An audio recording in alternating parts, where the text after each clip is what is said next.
e investigación. Para esta mesa redonda, como podéis observar, contamos con 3 ponentes. Por un lado tenemos a Antonio Bailós, por otro lado a Ángel Elías y, por último, a Tatiana Moreno. Como podéis observar, pues bueno, ha variado un poco la composición de esta mesa. Por un lado, por la imposibilidad de que Pedro Juez pudiese estar con nosotros y sustituyéndole tenemos a Tatiana Moreno, y por otro lado, pues porque debido a cuestiones de salud ha sido imposible para Mikel Urruticochea estar hoy con nosotros. Y bueno, pues desde aquí quiero mandarle un gran abrazo y un deseo de que pues vaya mejorando y que sea cuanto antes. Bueno, para comenzar voy a presentaros a cada uno de ellos. Ellos van a disponer de unos 15-20 minutos para pues decir o aportar todo eso que tienen de interesante, y luego a partir de ahí iniciaremos una ronda de preguntas que, bueno, pues que todos libremente podéis hacerles. Bueno, Antonio Bailós, él es catedrático de Derecho del Trabajo y de la Seguridad Social en la Universidad de Castilla-La Mancha. Es director de la revista de Derecho Social y también de la editorial Bomarzo. ¿Qué os puedo decir de su contribución a la investigación y al derecho del trabajo? Bueno, pues que es una aportación pues tremenda, grande, extensísima, el número de artículos doctrinales que ha publicado, sus monografías, su contribución a obras colectivas. Bueno, pues además sí que me gustaría deciros que es un bloguero muy activo. Desde su blog Antonio Bailós Dice podéis encontrar entradas sobre cuestiones muy actuales, tanto desde el punto de vista no solo jurídico, sino también desde el punto de vista económico e incluso político. Yo recomiendo su lectura y el seguimiento de este blog. Y si no me equivoco, creo que allá por 1988 fue también uno de los cofundadores de la Fundación 1 de Mayo. Pues que surgió como asociación cultural, pero que hoy en día es un centro de referencia, yo creo que a nivel estatal. En segundo lugar... Si me permites, además, añadir una cosa afectiva, y es que es un gran amigo de esta universidad, de nuestro departamento. Muchas de las personas que en estos años hemos hecho la tesis le hemos tenido a él como referente hasta muchos tribunales, y ciertamente siempre que se le llama, pues sabemos que está dispuesto. Entonces yo creo que también darle este elemento de gran amigo de todos nosotros. Muchas gracias. Efectivamente. Bueno, Ángel Elías Ortega, él es doctor y profesor en esta Universidad de Derecho del Trabajo y de la Seguridad Social.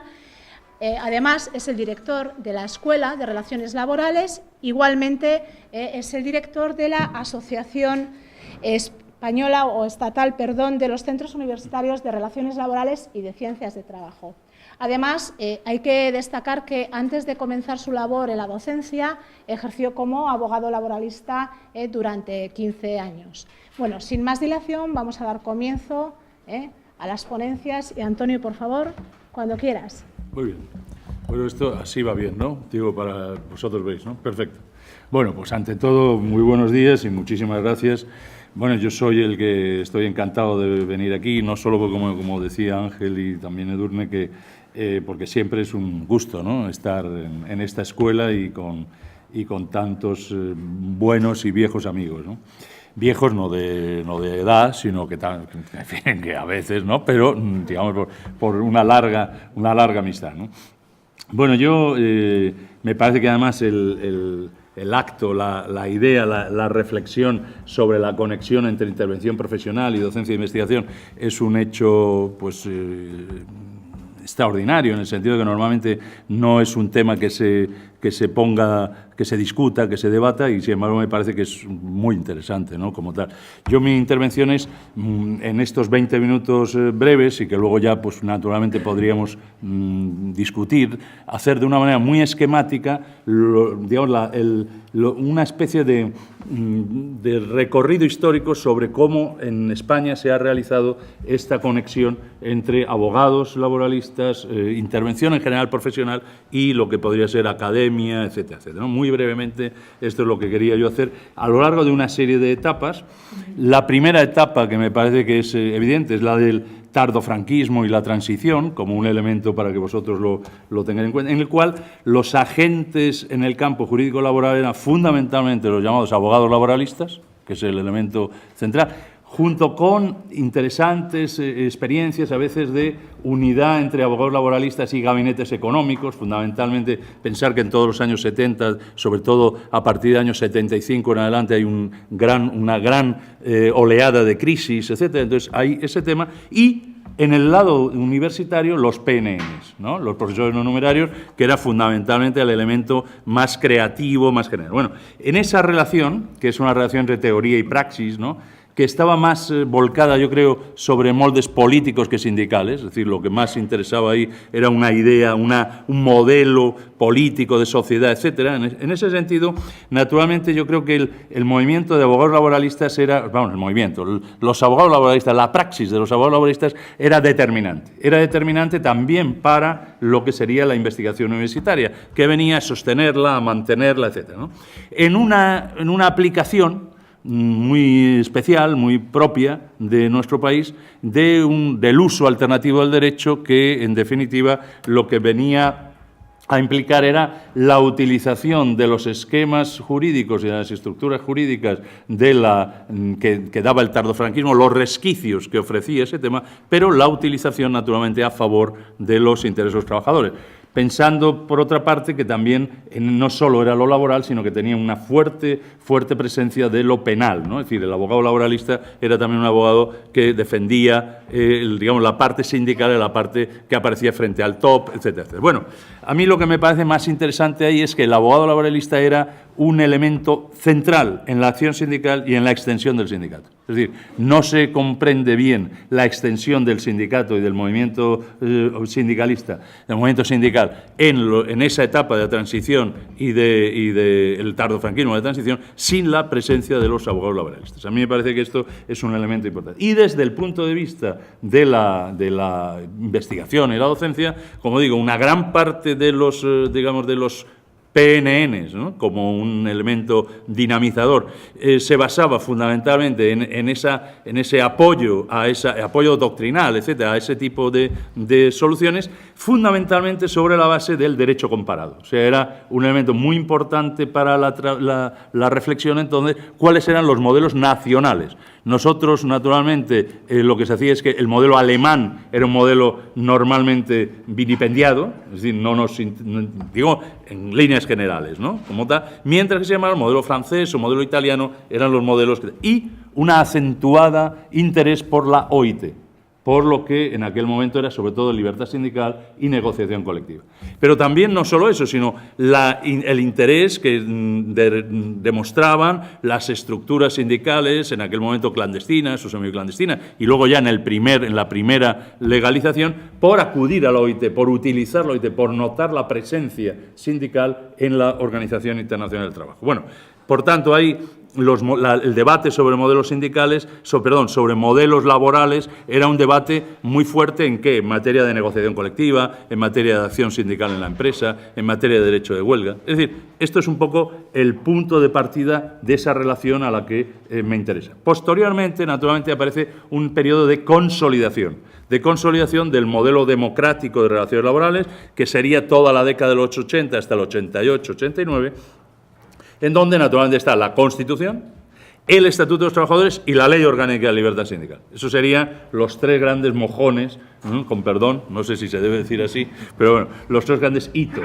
¿no?, de este tipo. Y naturalmente, a partir fundamentalmente de la victoria del Partido Socialista, la influencia del modelo social europeo y la idea de la Unión Europea como como un elemento que acentuaba ese modelo social, que acentuaba la necesidad de un modelo democrático, de relaciones laborales, etcétera, etcétera. Bueno, ahí aparecen algunas tendencias que, como digo, solo las trazo muy esquemáticamente, que son muy importantes, ¿no?, desde mi punto de vista. Primero, una gran parte de abogados laboralistas, a partir de la idea del cuarto turno, pasan a ser jueces y magistrados.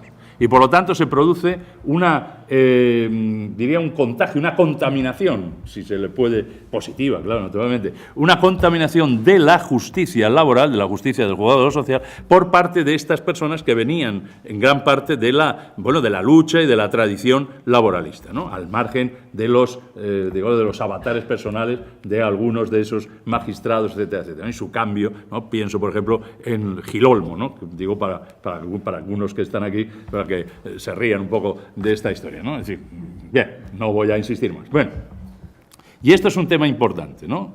En donde aparece una especie de relación muy directa entre la praxis de los laboralistas y la idea de una magistratura que, por otra parte, recordáis que era una magistratura fundamentalmente guiada por modelos o pautas paternalistas de una especie de, digamos, de un cierto magistrado de lo social muy favorable al garantismo individual y extremadamente hostil hacia lo colectivo y lo sindical. Esto es un poco como un elemento tal. Segundo, en la parte de la universidad, en la parte de la investigación y docencia, esos años son años de consolidación universitaria y fundamentalmente de funcionarización.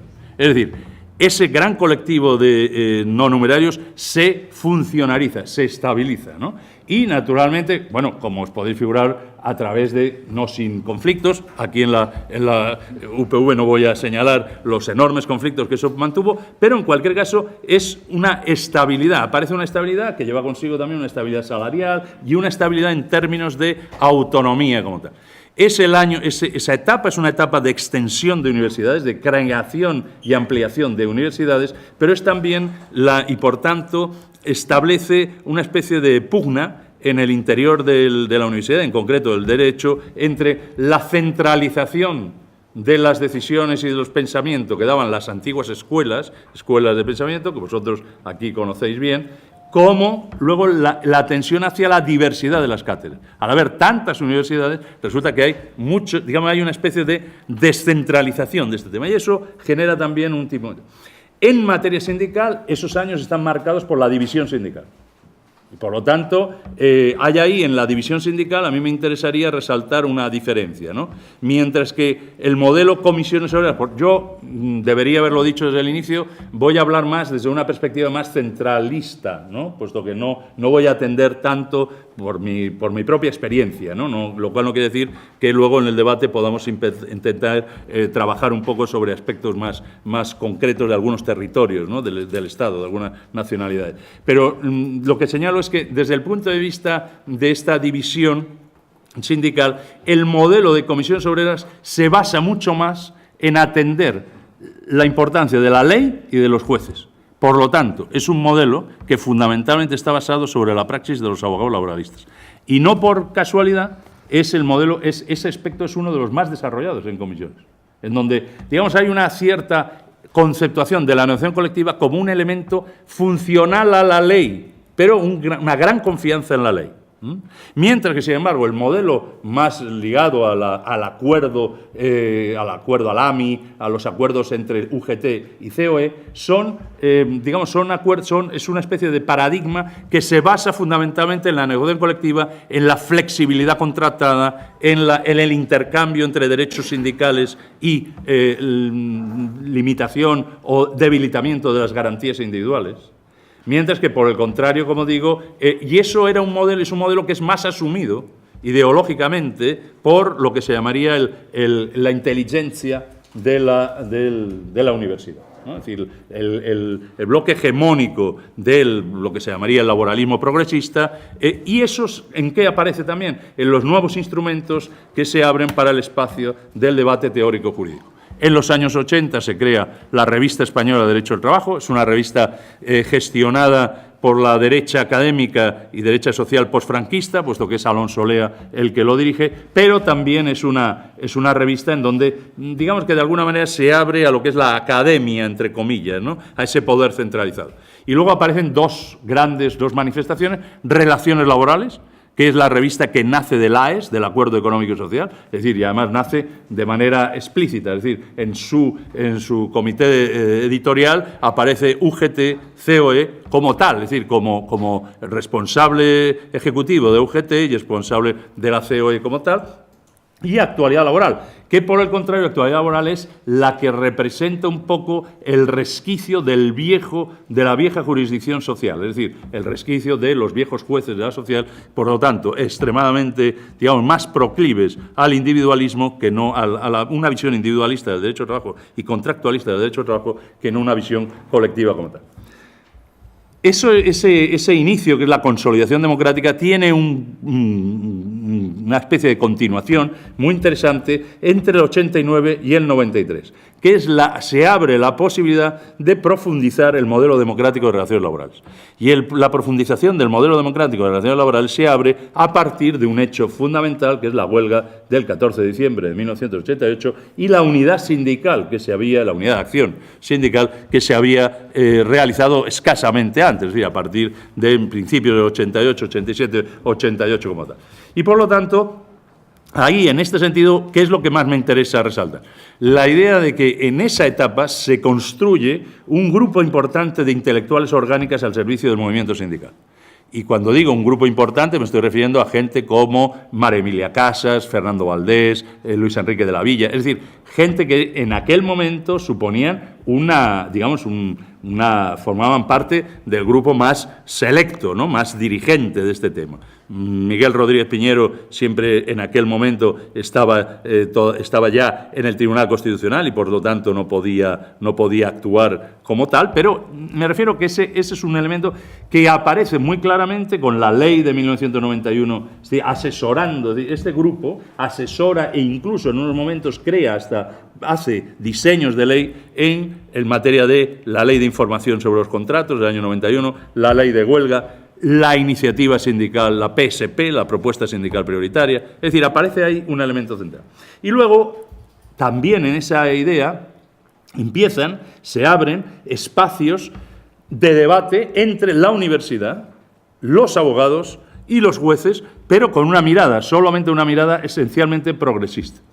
Y esto es una novedad, porque normalmente siempre las grandes editoriales, los grandes bufetes, habían contado con los magistrados, pero habían contado con los magistrados en la línea clásica, ¿no?, en la línea clásica de darles una conferencia, pagarles, etc. En este momento son espacios que se abren evidentemente a la reflexión, pero sobre todo al debate, ¿no? Y esto surge primero con las jornadas de Albacete, las jornadas que hace la Universidad de Castilla-La Mancha con el Gabinete de Estudios Jurídicos de Comisiones Obreras, que empiezan en 1991 y en 1992 hace Manuel Ramón Alarcón, el cual desgraciadamente murió el lunes, Manuel Ramón Alarcón, y por tanto uno de los grandes protagonistas, por así decirle, de esta renovación de la izquierda laboralista, por así decirlo, pues crea las jornadas catalanas de derecho al trabajo en 1992, con la misma idea, ¿no? Y esto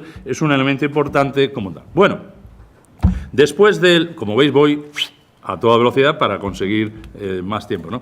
Después de ese intento de profundización del modelo democrático, que yo creo que acaba naturalmente con el fracaso de la ley de huelga por la disolución del Parlamento por Felipe González, justamente para conseguir que no se votara esa ley, pues aparece, como todo proceso de apertura tiene su termidor, ¿no? Y entonces, naturalmente, ese termidor es la reforma de 1994, la gran reforma de la cual, por otra parte, somos herederos todos, ¿no?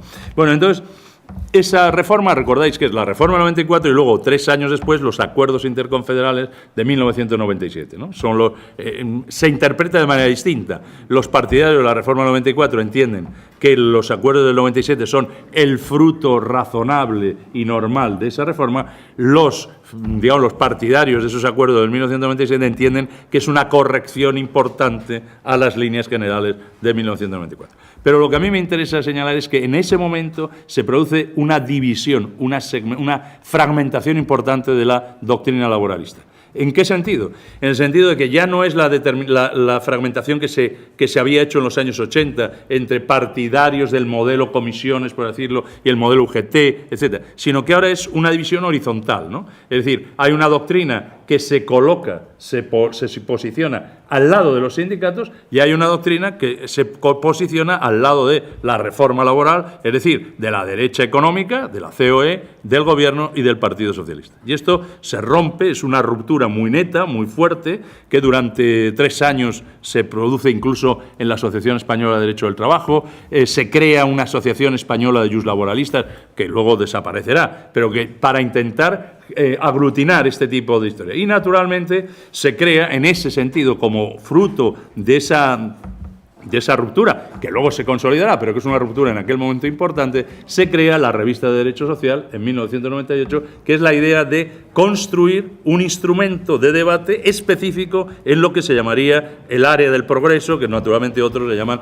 la izquierda laboralista, pero que es falsa, porque como veis figurar, no tampoco hay que ponerse tan radical, ¿no?, como diría Esperanza Aguirre. Bueno, entonces...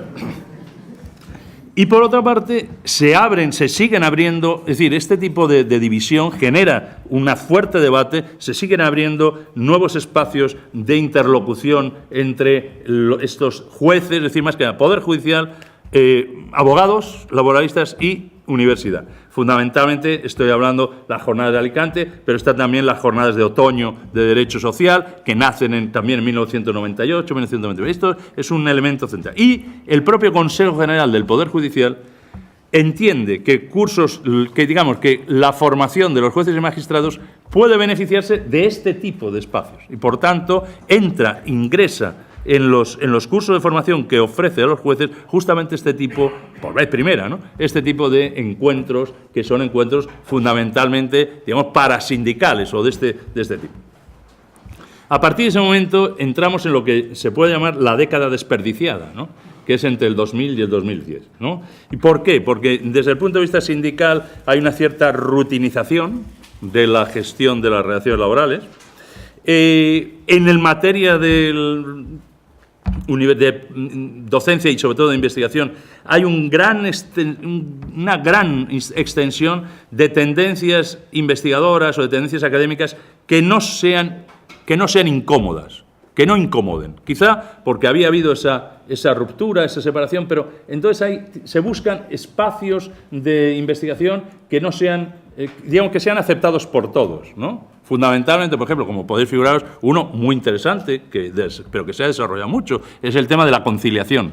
La conciliación, todo el mundo está de acuerdo y, por tanto, no sé si veríais, si nosotros vemos cuántas tesis, artículos, etcétera, se han hecho sobre conciliación, pues realmente, bueno, pues no tendríamos que irnos de esta sala porque sería monstruoso, ¿no?, la historia. Bien, pero sobre todo y fundamentalmente la exégesis. Es decir, lo que se hace fundamentalmente es comentar lo que otros han interpretado. Y entonces la investigación es realmente recibir, es vulgarizar lo que dicen los tribunales de justicia. Y esto es un elemento como tal. Naturalmente eso va ligado a otra idea, que la jurisprudencia, mira, aquí viene el camarada Sevi, estupendo. La jurisprudencia, entonces, del Tribunal Supremo es una jurisprudencia en esa década, una jurisprudencia extremadamente conservadora, cada vez más reaccionaria. Es decir, el tema de contratación temporal, el tema de los fijos, ¿cómo era aquello? Que nunca me acuerdo. Indefinido fijo o fijo no, yo ya no me acuerdo de nada, pero bueno, es decir, la gran jurisprudencia de esos años es una jurisprudencia reaccionaria, que es la que comenta gran parte de la doctrina sin decir nada. Es decir, diciendo, esto es así, ¿no? ¿Cómo es lo que dicen ahora? Esto es lo que hay, ¿no? Esto es lo que hay. Pues eso es la... No, es indefinido, lo de la administración laboral. Sí. Es decir, bueno, no, aquí sacamos una cosa y decir, bueno, es el fijo, el indefinido no fijo, y no me acuerdo cuál era, pero en cualquier caso es la interinización. Es decir, lo que hacen es que, en vez de... Pero bueno, como esos... tantas y tantas cosas, es decir, la destrucción, por ejemplo, de la causalidad de la contratación temporal, la idea de que el contrato para obra o servicio tiene la duración de la contrata, es decir, todo lo que son los elementos de erosión de las garantías que había fijado la ley, la lleva a cabo la jurisprudencia del Supremo. Y esta doctrina lo que hace es comentarla, ¿no? Sin más. Por lo tanto, y a su vez esto genera... o se realiza a la vez que hay un cambio muy fuerte en las estructuras organizativas de los agentes profesionales. Es decir, en la década esta es el momento en el que se instalan los grandes estudios jurídicos, con una gran relación fundamentalmente con las empresas transnacionales, dirigidos los departamentos laborales de esos grandes estudios jurídicos. Me estoy refiriendo naturalmente a Uría, Garrigues,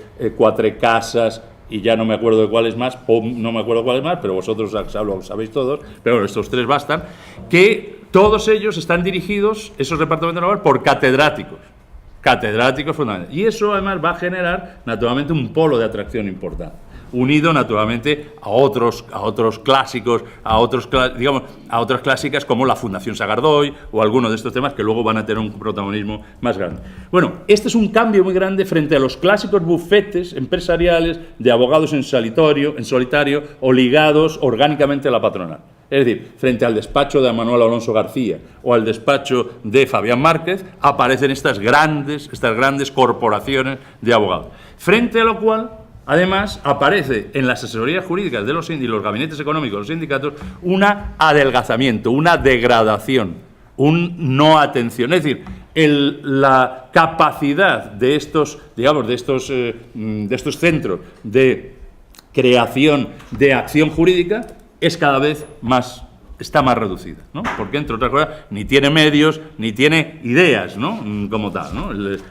Decíamos antes, esa expresión típica del abogado, no lo veo, ¿no? No lo veo en el sentido de que no lo veo y, desde luego, no quiero verlo, ¿no? No quiero trabajar sobre cosas que no sean. Bueno, bien. Y, a su vez, sindicalmente se sustituye de manera ya neta cualquier tipo de idea del sindicato de regulación, de un proyecto de regulación normativa, se abandona. No hay ese tipo de proyecto de regulación normativa, lo hará el gobierno. O lo hará, se coloca ahí. Porque lo que hace el sindicato fundamentalmente es elaborar políticas económicas de fondo social liberal. Fundamentalmente. Eso es lo que caracteriza este tema. Y, a su vez, esto lleva consigo una cierta pérdida de influencia de la producción teórica del derecho al trabajo sobre la acción sindical. Aquí tenemos una administradora concursal, este es un caso típico, es decir, la ley concursal del 2002 fue una ley en la que efectivamente se pudo obtener algún tipo de cambio gracias a la presión en concreto de la revista de Derecho Social y de algún grupo de abogados y de alguna jornada. Pero realmente la idea del sindicato era aceptar una ley concursal que naturalmente ni quiso participar ni quiso compartir con lo que es el mundo jurídico, sino que naturalmente lo aceptaba como tal. O el problema de la huelga del 2002, la salida de la huelga del 2002, sin entender que la figura del despido express era una figura gravísima, ¿no?, para mantenerla como tal. Bueno, estos son, por eso digo, esta década desperdiciada que felizmente y paradójicamente se enfrenta a la crisis. Y esto es estupendo, claro. Muy bueno. ¿Por qué? Porque la paradoja es que la crisis genera un fortalecimiento de ese aspecto, de ese doble aspecto, del aspecto de la acción jurídica profesional y de la acción académica, ¿no? Por ejemplo, ¿de cuándo íbamos a pensar que 55 catedráticos se hicieran pública una nota fundamental muy fuerte contra la reforma laboral? Es decir, hay el conjunto de lo que es el movimiento o la inteligencia universitaria se posiciona frente a la reforma laboral. Los que están a favor de la reforma laboral son los catedráticos que dominan los grandes bufetes. Y, naturalmente, la red clientelar que esos grandes bufetes generan. Pero el resto de la doctrina, y a su vez los abogados encuentran una cosa muy importante, los abogados. Primero, reivindican el ámbito internacional, OIT, el ámbito europeo, como un elemento que se había perdido y era un elemento fundamental. Naturalmente reivindican el nivel constitucional de las garantías, y ahí es muy importante señalar la acción de los jueces. Más que recursos de amparo, lo que se hace en esta etapa contra la reforma laboral son cuestiones de inconstitucionalidad que elevan los magistrados. Como es natural, y luego recursos de inconstitucionalidad.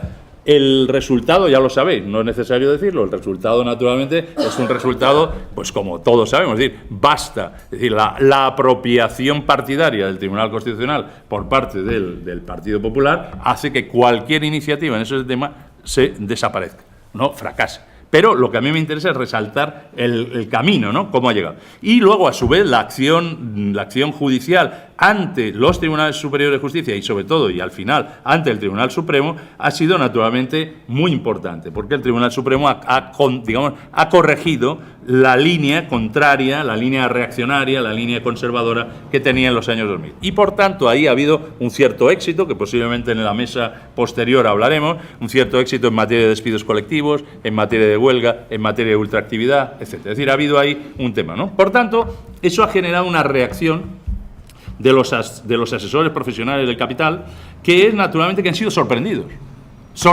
porque ellos tenían el poder de legislar y estaban acostumbrados y tenían el poder de legislar y tenían el control constitucional en la mano. Entonces estaban convencidos de que el monte era orégano, ¿no? Como tal. Bien, pues como ya la propia frase lo dice, pues no es así. Entonces, ¿qué es lo que ha sucedido? Ha sucedido, naturalmente, sorprendidos por los fallos judiciales, por la vitalidad que han demostrado los abogados, por la capacidad que han tenido en unión con gabinetes económicos para acabar con diseños, incluso diseños institucionales, organizativos, que venían después de la reforma, como es el caso de Coca-Cola, como es el caso de tantos temas, y sorprendidos por la hostilidad académica a la reforma laboral. Y sorprendidos por ese tema, entonces se ha producido un elemento muy importante. Primero, la reestructuración de las revistas de Derecho del Trabajo. Han cerrado relaciones laborales y actualidad laboral. Es decir, primero, vamos a decir algo, ese mundo editorial ha sido absolutamente colonizado por las grandes multinacionales, Kluwer y Thomson. Esto es un elemento central que repercute en el tipo de monografía, en el tipo de tema que se hace, ¿no? Bueno, luego hablamos de eso. Segundo, se cierran actualidad laboral y relación laboral. Actualidad laboral se cierra porque estaba agónica, no porque su director estuviera agónico, sino porque nadie la leía. Vamos, no sé, quizás Sevi, que es un hombre absolutamente tal, posiblemente lo podría leer, pero solo él, o sea, salvo él, los demás no leíamos nada, ¿no? No lo leemos. Pero se cierran relaciones laborales porque sus 3 directores, 2 expresidentes del Tribunal Constitucional y un magistrado del Tribunal Constitucional, han sido contrarios a la reforma laboral.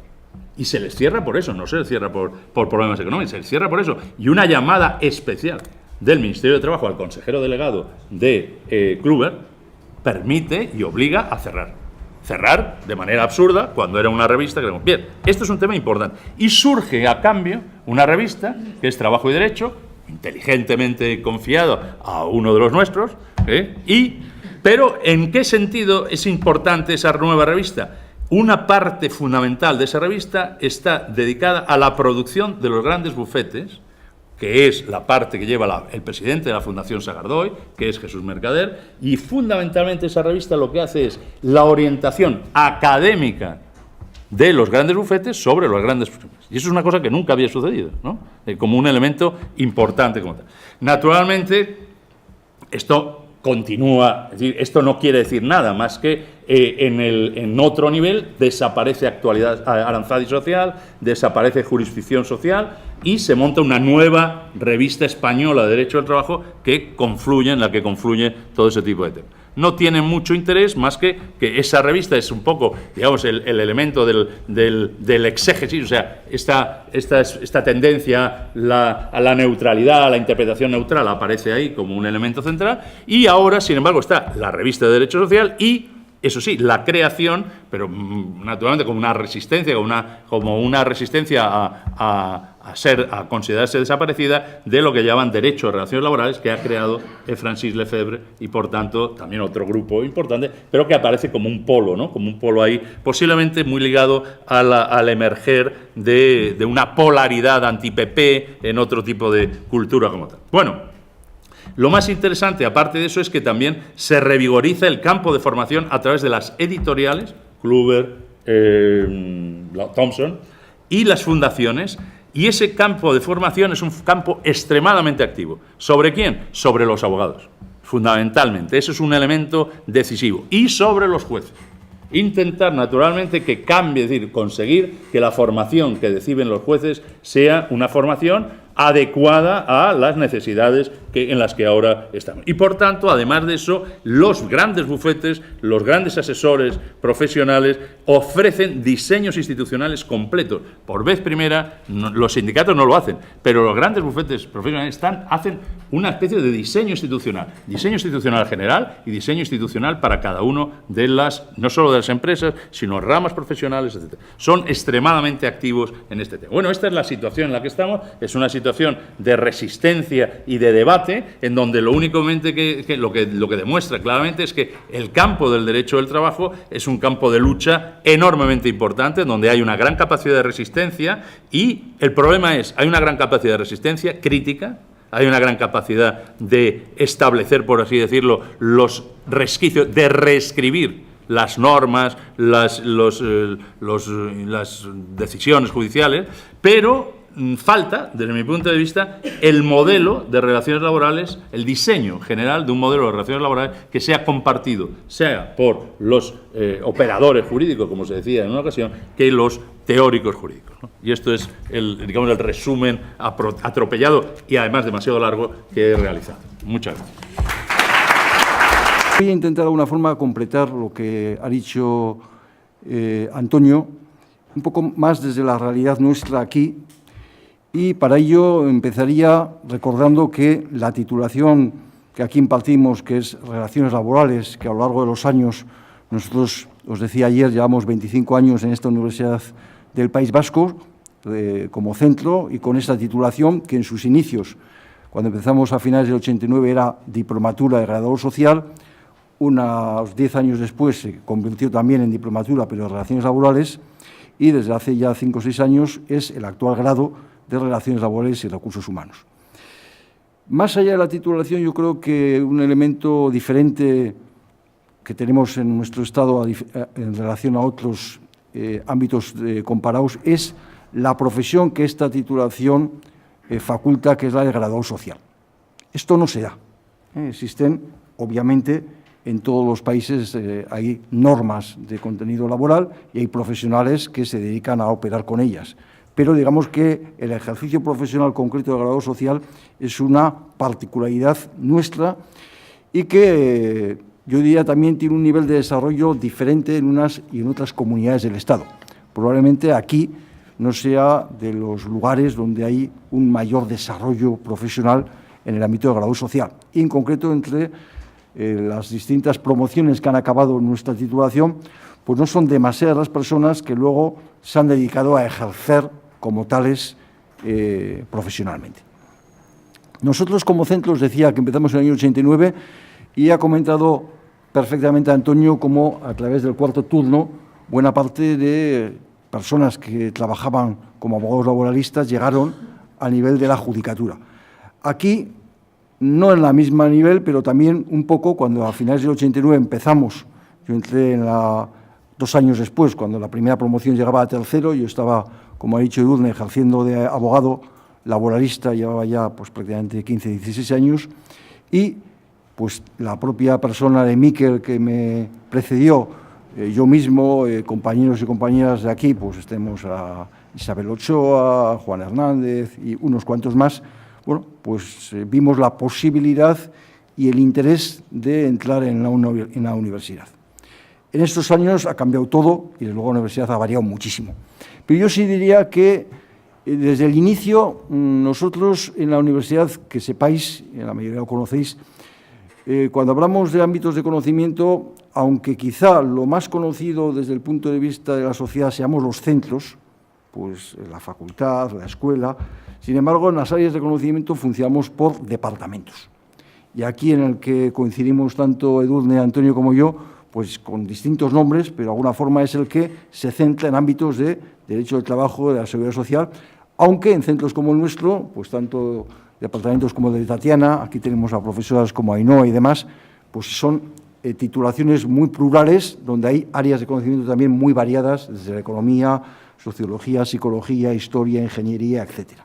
Pero volviendo a esto, nosotros entramos en un centro dentro de una universidad joven, pero ya formada, y donde ya estaban los departamentos. Entonces, esto tiene una incidencia importante en el sentido de que todas las personas que entramos digamos, carecemos de una aureola académica, que la hemos ido de alguna forma, no sé si conseguido, pero trabajando posteriormente, pero sí que tenemos en muchísimos de nosotros un claro compromiso social.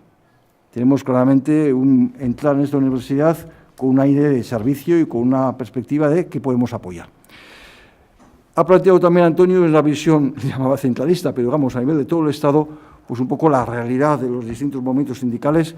Bueno, yo creo que todos los que vivimos aquí conocemos perfectamente nuestra realidad sindical y no es cuestión de valorarla, es la que tenemos y realmente es muy amplia, muy plural, con capacidades en momentos de unidades de acción. Bueno, nosotros ahí realmente siempre hemos intentado, y yo creo que mi valoración es positiva, hemos conseguido un claro posicionamiento con esta parte. El otro día, curiosamente, en una entrega de diplomas, le oí al actual consejero de Justicia del Gobierno vasco, a José Erkoreka, que dirigiéndose a la última promoción de licenciados y los nuevos graduados en Derecho, hablaba de la importancia de los valores, hablaba de el qué, el cómo, pero subrayaba el para qué. Bueno, pues nosotros el para qué lo teníamos muy claro. Estamos, por lo menos muchos de los que estábamos aquí, y diría más, quienes de alguna forma en nuestro centro, porque en este centro de relaciones laborales, digamos, la mayoría del profesorado, pues ha dependido de este departamento de Trabajo y Seguridad Social, y todas las personas que lo han dirigido, lo estamos dirigiendo hasta la fecha, provenimos de este departamento. Empezaba Miquel de Coechea, luego le siguió Juan Hernández, Miquel de la Fuente, y yo llevo desde el año 2009. Y en todos los casos, digamos que hemos tenido, obviamente cada persona somos únicos, pero una clara vocación de que realmente la universidad pues aportase a la sociedad y para nosotros eso implicaba claramente desde la perspectiva del interés mayoritario de las personas trabajadoras y las organizaciones que las representan. Nosotros inicialmente pensamos que igual podíamos también aportar más cosas. Bueno, hablamos de la posibilidad de crear un instituto. Yo diría que nuestra realidad en estos años, pues yo creo que ha sido pues muy centrada en el ámbito de la formación, no solo esta diplomatura que ahora ya es un grado con lo que implica, sino también pues el intentar, cuando se posibilitó el que fuese licenciatura, trabajamos duro para conseguir aquí también una licenciatura que no la pudimos concretar porque es una universidad que tiene unos tiempos distintos y ya se nos puso en marcha ya todo lo que se ha conocido como el proceso de Bolonia, el tema de los grados, pero sí que generamos un máster, pues que lleva yo creo ya el 7º año de Gestión de Recursos Humanos y Empleo. Al año siguiente, un máster de Seguridad y Salud en el Trabajo, que al igual que el propio título de diplomado o actual de grado, es profesionalizante en el sentido de que permite el ejercicio como técnico superior en prevención de riesgos laborales. Y desde el año pasado, esta es la primera promoción que dentro de unos días vamos a diplomar, un posgrado, título propio de la universidad, sobre auditoría y consultoría sociolaboral. También en este intervalo, además de otros cursos complementarios, hemos tenido una visión muy cercana con personas que están trabajando profesionalmente para favorecer la inserción laboral de personas más desfavorecidas o con mayores dificultades. Entonces, ha habido aquí cursos Incorpora que hemos tenido durante unos cuantos años. Bien, en todo este ámbito un poco de formación, siempre y sin excepción, hemos solicitado y hemos recibido el apoyo de los sindicatos. Siempre para nosotros, antes de plantear cualquier elemento de iniciativa, formación, es fundamental que no sea simplemente un modus vivendi de la universidad, que no sea una manera en que podamos justificar el que tengamos un salario, sino que realmente sea algo que a nivel de formación sea un servicio. Y para nosotros siempre antes de cualquier iniciativa de estas ha sido fundamental ver si realmente esto era así y para ello, sin excepción, siempre nos hemos puesto en referencia con los distintos sindicatos y todas estas iniciativas que os he comentado han recibido su apoyo y lo siguen recibiendo. Bien, una perspectiva, he hablado de una forma de entrar en nuestro centro desde el ejercicio profesional, deciros que hay una figura en la universidad que es la de asociado, que precisamente persigue que para favorecer esta mayor ligazón entre lo que es la formación e investigación académica y la realidad, que personas que fundamentalmente son profesionales puedan de una manera parcial en cuanto a tiempo participar también como docentes en la universidad. Esto en nuestro departamento, dentro de esta universidad y en concreto en este centro, pues ha hecho que distintas personas, pues que son magistrados más o menos importantes de distintas salas de aquí, personas que trabajan en la inspección, en la jefatura de la misma, gente que trabaja en Osalan, en fin, digamos que en distintos ámbitos, tanto públicos como también de algunos despachos privados, pues tenemos que participan también en la docencia, con lo cual tenemos una ligación importante de esa realidad del día a día. Pasando a otro ámbito, yo querría decir también que para nosotros era muy importante siempre que la formación que aquí recibiese nuestro alumnado realmente tuviese valores y que no solamente fuesen teóricos, sino que de alguna manera posibilitasen también el que hubiesen tenido una vivencia con esta parte de la sociedad que nosotros creemos representa mejor los intereses de las personas que trabajamos. Y en ese sentido, desde el inicio, a finales de los años 90, de un sistema de prácticas voluntarias, y sin excepción, pues se han realizado prácticas en distintos ámbitos públicos y privados, y entre ellos siempre hemos intentado, y en algunas veces conseguido, que los sindicatos también pudiesen ser espacios de aprendizaje real para nuestro alumnado. No ha sido siempre fácil y, bueno, pues dependía situaciones, porque muchas veces la realidad es que luego tenemos ocasión en la mesa siguiente de escucharles, pues los gabinetes técnicos de los distintos sindicatos pues no tienen mucha capacidad de tiempo para posibilitarlo. Pero nos ha parecido muy importante y aprovecho esto para hacer una llamada que en ese sentido sigue siendo también un elemento para nosotros importante de esta conexión. Otro ámbito también de esta relación ha sido el que de alguna forma puede ser un clásico, ha hecho Antonio referencia a distintas importantes revistas y su trayectoria. Bueno, nosotros también creímos que una de las aportaciones que debiéramos hacer era esa. Y desde, creo que fue el año 99, sacamos el primer número de una revista que se llama Lana Remaná, que en castellano Relaciones Laborales, y bueno, llevamos ininterrumpidamente, creo que estamos, Edurne, corrígeme, en el 30, me parece que es el último número, y desde distintas perspectivas, porque os decía que aunque en el área del departamento es Trabajo y Seguridad Social, en el área de la escuela estamos desde una visión pluridisciplinar. Entonces siempre una de las ideas que eran intentar abordar temas importantes de profundización, de reflexión y de aportación académica, pero desde una pluralidad de enfoques, de manera que junto al jurídico pudiese estar el económico, etcétera, etcétera, etcétera. Y bueno, pues más o menos con una aproximados 2 números por año, ya veis que desde el 99 estamos en el 15, pues creo que estamos en el número 30, y bueno, yo creo que realmente pues no sabemos en qué nivel, porque también en el ámbito, comentaba perfectamente Antonio, pues cuál es un poco la realidad de poder que se da en todos los ámbitos, y en el académico no somos una excepción. Entonces nos encontramos que cuando te plantean méritos pues para el sexenio, etcétera, etcétera, etcétera, pues se toman unos referentes que en nuestro criterio no siempre coinciden con los que realmente generan una mayor aportación, sobre todo en los ámbitos de buscar una ayuda para una transformación a mejor. Entonces, para nosotros en ese sentido nos parecía muy importante, y en ese sentido también ha habido en todos los números de las distintas revistas, no solo hemos escrito personas que estamos, digamos, en la universidad, sino muchas personas que están pues desde estos ámbitos de compromiso profesional.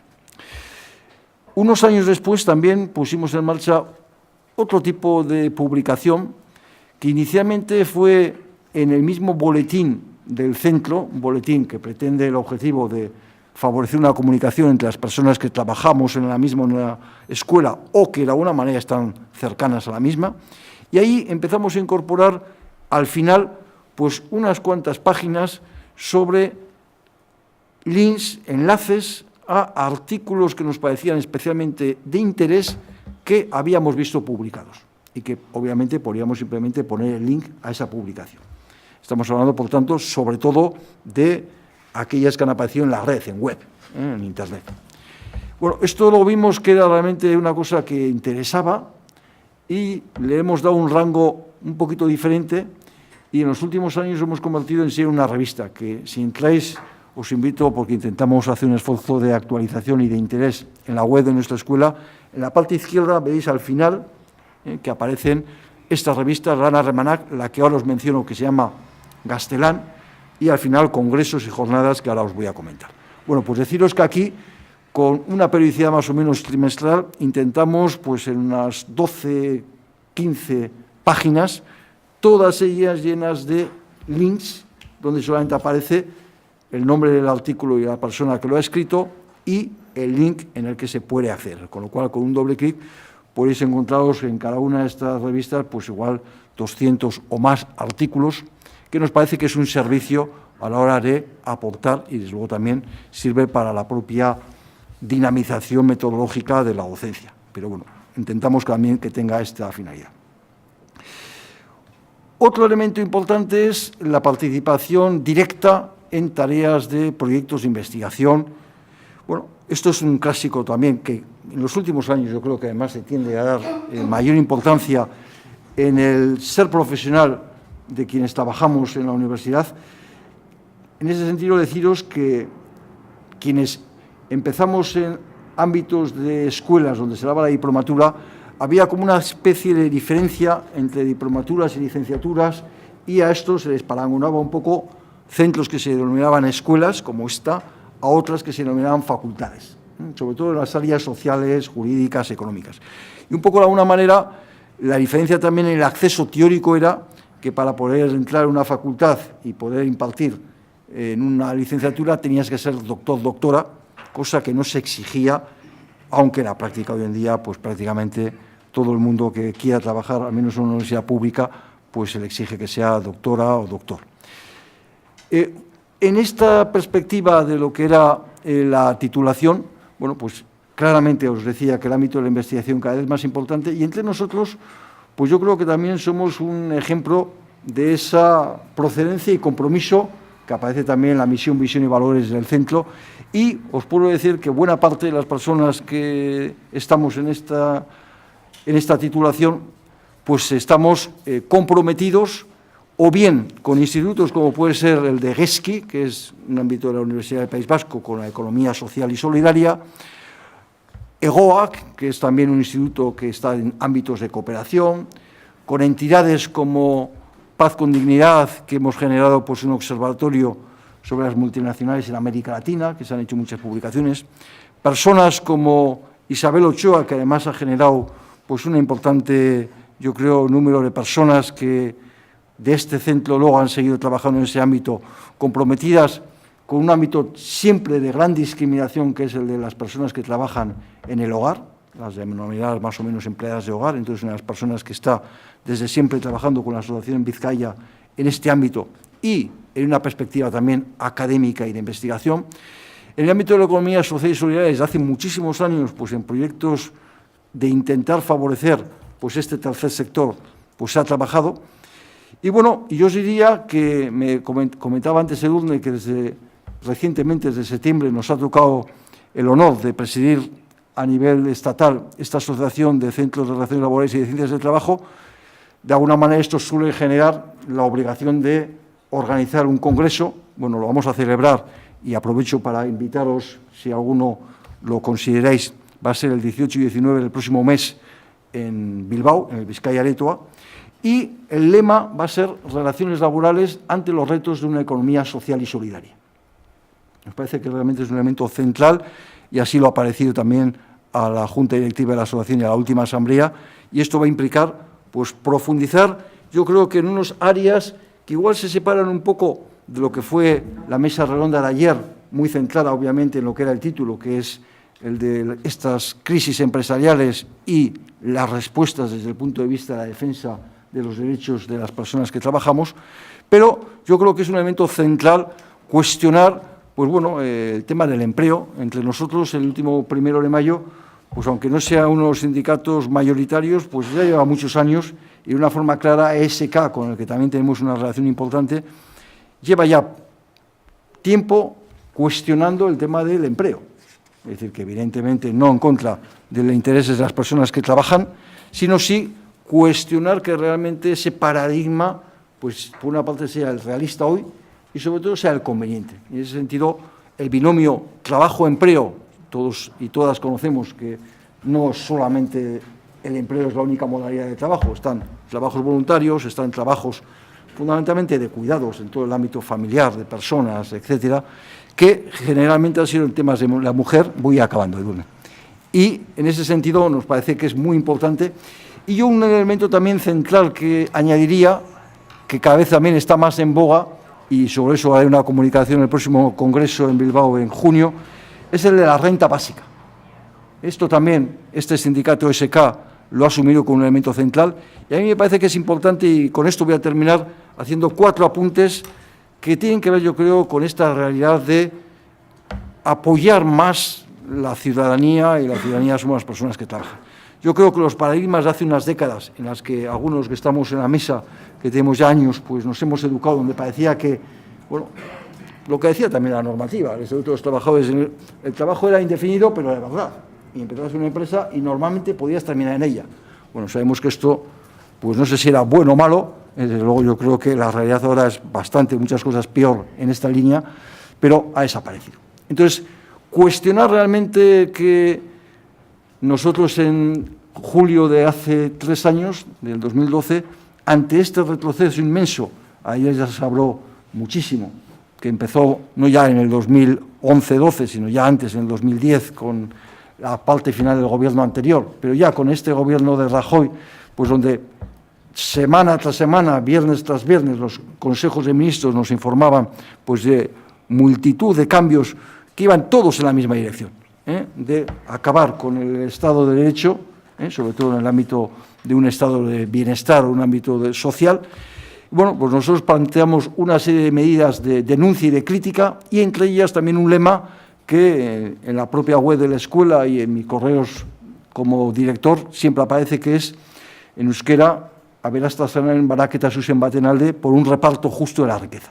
Bueno, pues lo hilo esto con la idea de la renta básica porque creemos que efectivamente lo mismo que se ha conseguido, y esperemos que lo mantengamos, pues un reconocimiento de estándares en el ámbito de lo que puede ser la educación, por lo menos en nuestra comunidad, todos nuestros ámbitos, la verdad que es tremendo la gran diferencia de tasas que tenemos en nuestra universidad con la que hay en la mayoría de los estados.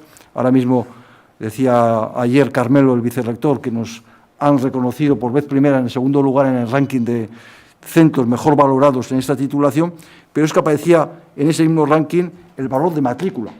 Pues prácticamente la nuestra, en nuestra titulación estamos en 800 y pico al año en el grado, es la mitad de las que están en la mayoría de las universidades del Estado.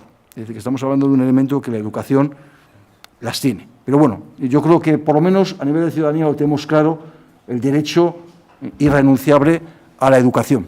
Igualmente al ámbito de la sanidad. Cada vez más también el ámbito, como el ámbito de la vivienda. Entre nosotras y nosotros tenemos ahora una ley que parece que va a avanzar en esta línea de un derecho subjetivo. Bueno, pues yo creo que sería importante conseguirlo también en la renta básica, y prometía que terminaba con 3 ideas. Yo creo que esto favorece el ámbito de las personas que trabajamos. Primero, por una cuestión clara, es decir, que nos permite, a la hora de elegir, tener más libertad. Si hablamos de una renta básica incondicional, universal, y con unos mínimos suficientes, y esto no es utópico, se han hecho estudios que están, si entráis en la red de renta básica, pues veréis que en los últimos años se empezó en Cataluña, se ha hecho en Guipúzcoa, y se acaba de hacer en el Estado español, con declaraciones de renta, cuál sería el coste que esto implicaría. Y bueno, la realidad es que tenemos una situación absolutamente de pues, polos opuestos. Un polo pequeño, pero que tiene un porcentaje altísimo de nuestra renta per cápita, y un polo grande que no lo tenemos.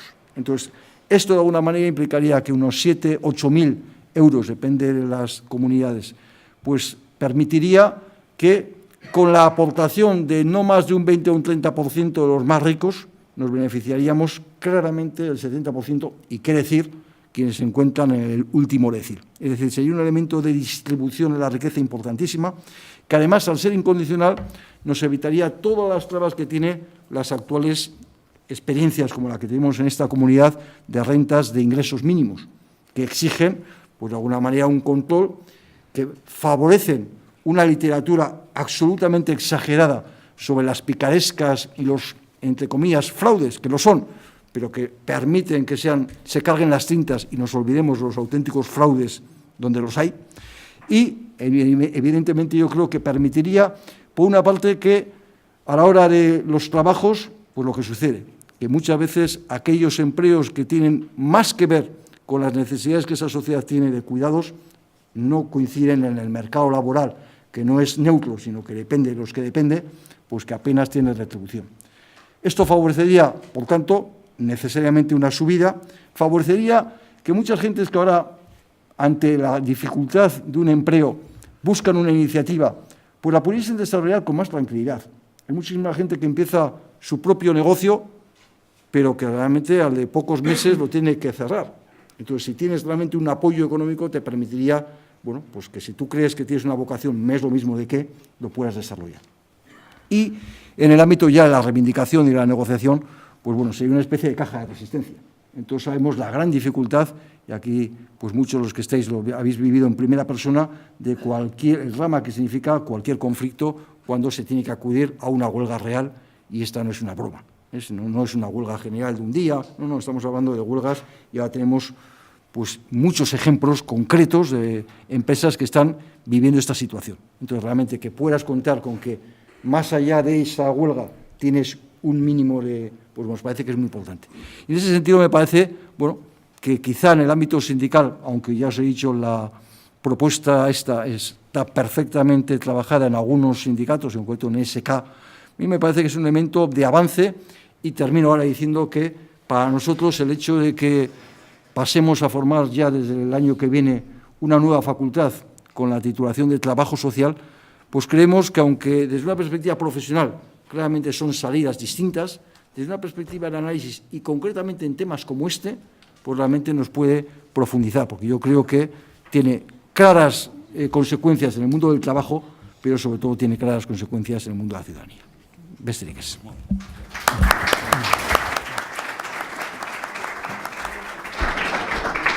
Eskerrik asko. Yo os pido brevedad en la formulación, pero sí que os agradecería también que os presentaseis brevemente a la hora de plantear alguna cuestión. Adelante, ¿alguien? Adelante, Miguel. Dale el micrófono, Brune, para que pueda grabar.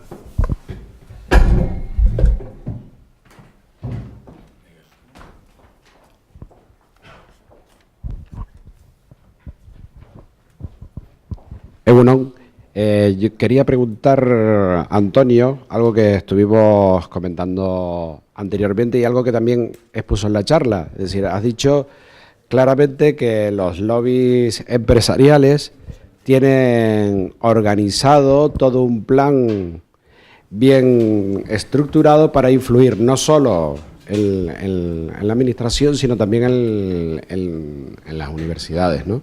Y yo te quería preguntar si desde el punto de vista sindical comentabas que no hay ese diseño o que se ha renunciado a ese diseño, te creí entender, y si no crees que esa renuncia es parte también de la desafectación que tiene también parte de los trabajadores hacia los propios sindicatos. Es decir, si los sindicatos tienen que replantear un poco me van a permitir la palabra, el asaltar también las instituciones, no solo a nivel institucional, digo político, digo también el asalto también ideológico. Si ha habido un retroceso ideológico por parte de los sindicatos y han abandonado ese terreno.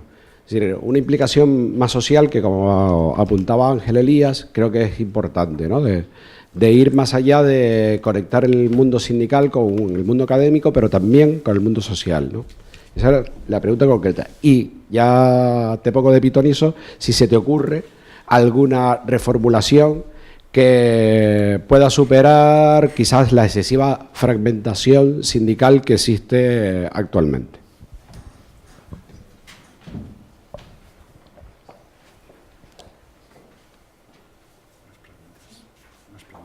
Sí, más ahí había uno y otro.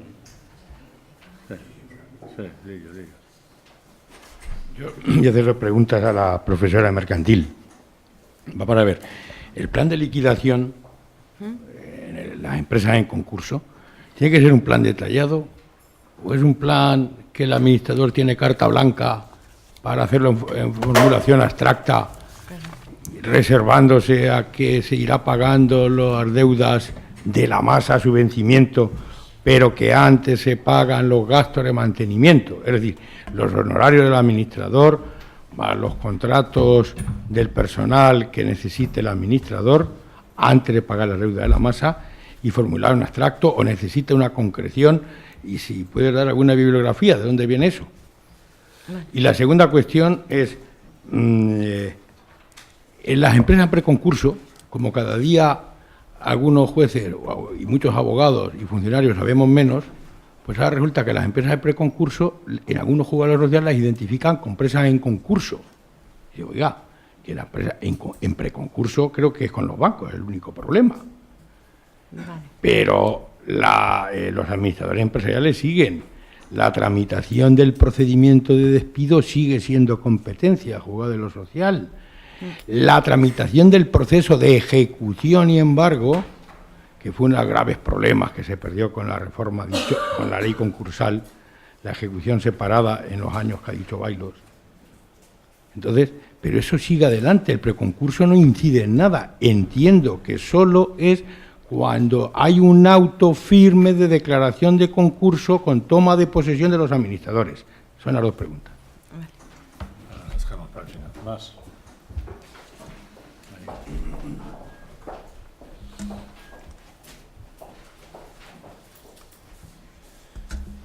Y consulta a la mesa, bueno, soy Luis Rodríguez, economista del Gabinete Técnico de CNT. Mi consulta a la mesa es un poco, digamos, las reformas laborales últimas, yo creo que han implosionado de forma que también en el contexto de crisis se ha introducido una lógica económica, una lógica economicista de valorar o de intervenir y analizar las situaciones de crisis empresarial y demás, ¿no? Muchas veces, y bueno, lo digo como economista, en detrimento, o sea, poniendo por encima a veces esta lógica de análisis económico por encima de cuestiones de derechos, ¿no? Entonces, bueno, quería un poco lanzar esa reflexión y saber qué opinas desde la mesa, por un lado, y luego, por otro lado, la perspectiva, digamos, la perspectiva del enfoque interdisciplinar, ¿no? Económico-jurídico, ¿cómo creéis que se puede potenciar, obviamente desde una perspectiva crítica, a nivel de, pues eso, análisis, de investigación, de que pueda ser útil también para esa intervención profesional?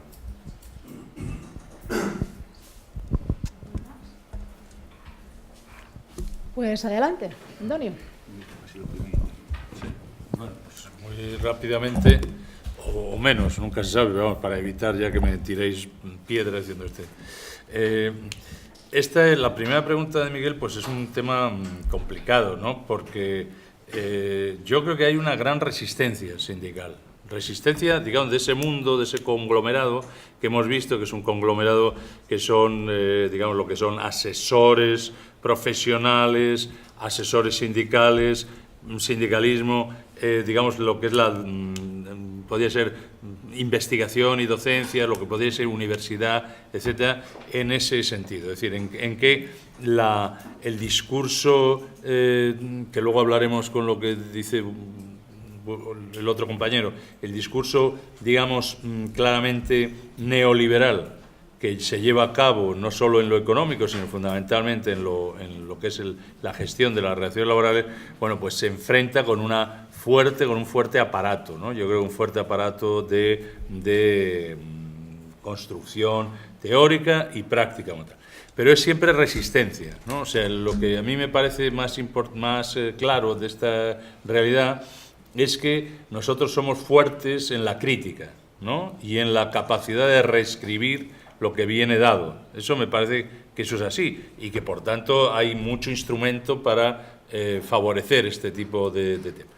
Y luego, hombre, evidentemente que hay ideas, pero lo que falta posiblemente sea, como me he señalado, una especie de debate más profundo sobre el modelo global, el modelo general de relaciones laborales. Es decir, no, ahora se está hablando mucho de un nuevo estatuto de los trabajadores, 50 medidas, no solo eso, ¿no? Sino qué mirada, qué visión desde el punto de vista, desde incluso del nuevo marco jurídico constitucional, y por lo tanto ahí, al margen de los debates sobre el proceso constituyente, pero es sobre cómo de alguna manera se reformula, ¿no? Una idea de un Estado social o de un Estado social adaptado, como decía Ángel, por ejemplo, a un mayor peso de derechos ciudadanos, de una mayor efectividad de los derechos ciudadanos, etcétera, etcétera. Y eso es un elemento que yo creo que falta en el debate sindical, ¿no? Este es un tema. Y luego tú señalabas el tema de que en qué medida eso no tiene que ver con la desafección de los trabajadores frente a frente a lo que es el propio hecho colectivo, ¿no? Bueno, ahí en la desafección de los trabajadores hay mucho, ¿no? Hay desafectos por fuerza y hay desafectos voluntarios, ¿no? Digo que el trabajador que solo tiene un trabajo a tiempo parcial, que no es un trabajo voluntario, que es un trabajo inestable, etcétera, es desafecto respecto a los sindicatos porque es que no puede ni imaginar lo que es un sindicato. Es más, cuando habla de un sindicato es despedido. Entonces, eso es una desafección que es molesta, ¿no? Pero es una desafección real. Y luego el otro tema es la influencia de lo que es el individualismo, lo que es otro tipo de, digamos, una mirada, que es la mirada que aparece en la ley con el emprendedor, la idea del emprendimiento como idea central, la idea de háztelo tú mismo, ¿no? Esta idea muy llevado, que incluso lleva a la exaltación de que, en definitiva, lo colectivo es algo que lastra la actividad profesional, etcétera, de una persona, ¿no? Es decir, la idea. Entonces, esto yo creo que no tiene mucho que ver con el hecho sindical. Yo creo que el hecho sindical es un hecho que tendríamos que reflexionar de manera diferente, ¿no? El hecho sindical obtiene muchas dificultades con respecto del cambio que se ha producido en lo que es el modo de organización del trabajo, el modo de organización de empresas, la dislocación productiva, lo que es el tema de, contratas, subcontratas, franquicias, etcétera. Es decir, hay ahí un problema muy importante que el sindicato tiene que reaccionar, igual, y que le afecta en su totalidad, desde su propia estructura organizativa hasta sus medios de acción. Y esto es un problema que, lógicamente, requiere una reflexión común, una reflexión colectiva. Una reflexión colectiva, me estoy refiriendo, dentro de la riqueza que da el pluralismo sindical, que no me parece que sea en sí mismo mala, no me parece mal. Lo que sí me parece nefasta de ese pluralismo sindical es que sea una división sindical, ¿no? Es decir, ¿y cómo se puede avanzar? Y con esto termino el tema. ¿Cómo se puede avanzar? Pues se puede avanzar como siempre me parece que el sindicalismo ha avanzado, que es desde un pragmatismo bien entendido, es decir, el pragmatismo de la realidad del trabajo, analizando la realidad del trabajo y analizando las experiencias concretas que surgen en cada una y poniéndolas en común y debatiéndolas sobre eso. Eso unido a una mayor participación, eso yo creo que sí es el tema. Ahora, que eso luego lleve a iniciativas de organización conjunta, pues bienvenidas sean, ¿no? Pero me parece más interesante una reflexión común de todos los sindicatos, insisto, sobre cada aspecto concreto como tal. Y luego, para acabar sencillamente el tema de lo que reflexionaba nuestro compañero, yo es que creo que el debate no es un debate entre lógica económica y lógica jurídica. El debate es concretamente una pretensión según la cual la única forma de crear empleo o que no se destruya empleo es que ese empleo no tenga derechos. Y este es el punto de vista, desde mi punto de vista peligroso. Es decir, claro que hay orientaciones económicas que puede ser una lógica economicista posiblemente no, pero una lógica económica que pueda ser aceptada, claro que sí, naturalmente, que nunca el derecho y menos el derecho al trabajo, ha sido una emanación neutra que nace de la cabeza de Atenea, ¿no? Sino que fundamentalmente el derecho del trabajo tiene esencialmente un contagio, una contaminación con la sociología, con la economía y con la política. Pero lo que sucede es que qué economía, qué sociología y qué política. Y desde luego lo que me parece que no puede ser de recibo es entender que empleo es una categoría que se desvincula de manera contradictoria de trabajo con derechos. Y esto es lo que aparece hoy en nuestra legislación y esto es lo que aparece hoy incluso en los planes de la que llama la gobernanza económica europea, ¿no? De tal manera que hay que abaratar el salario y hay que privar de los derechos. Y esto es un poco el tema como tal. Y por tanto, el enfoque interdisciplinar desde económico y jurídico, desde una perspectiva crítica, yo creo que también se ha avanzado mucho en ese tema. Antes, yo me acuerdo que hace 10 años así, los economistas ortodoxos eran los que dominaban plenamente, los ortodoxos, entendiendo por ortodoxos los neoliberales, el Banco de España, etcétera, ¿no? Estos eran los que dominaban tanto políticamente, puesto que había una continuidad absoluta, la que hoy vemos en Ciudadanos, ¿no? Es decir, la misma continuidad de pensamiento económico, lo decía la derecha o el centro izquierda, ¿no? Mientras que, y académicamente, ningún economista crítico tenía sexenios. Es decir, era una especie de opacidad de lo que es las escuelas neoliberales. Hoy, sin embargo, yo creo que el tema no es así. Hoy yo creo que han surgido grupos muy potentes y muy conocidos, además, y que trabajan en materia justamente de economía, y que yo creo que, bueno, pues hay toda una serie de personas, entre otros, por ejemplo, veo aquí a uno de ellos, que incluso ha llegado a tener una capacidad de expresión, una cierta visibilidad social y visibilidad política. Y esto yo creo que ha cambiado. Y ha cambiado y hace que muchos, no solo sea el problema sindical de tener al técnico economista para el tema de contables, para verificar este tipo de temas, sino que naturalmente ahora hay un proyecto, hay una capacidad de discutir la propia orientación económica en ese plano general, ¿no? Y naturalmente sindicatos, movimientos y desde luego la propia universidad entiende que eso es un elemento decisivo, ¿no? Etcétera. Pero yo ya me callo para evitar más. Sí, mira, en contestación a tu pregunta.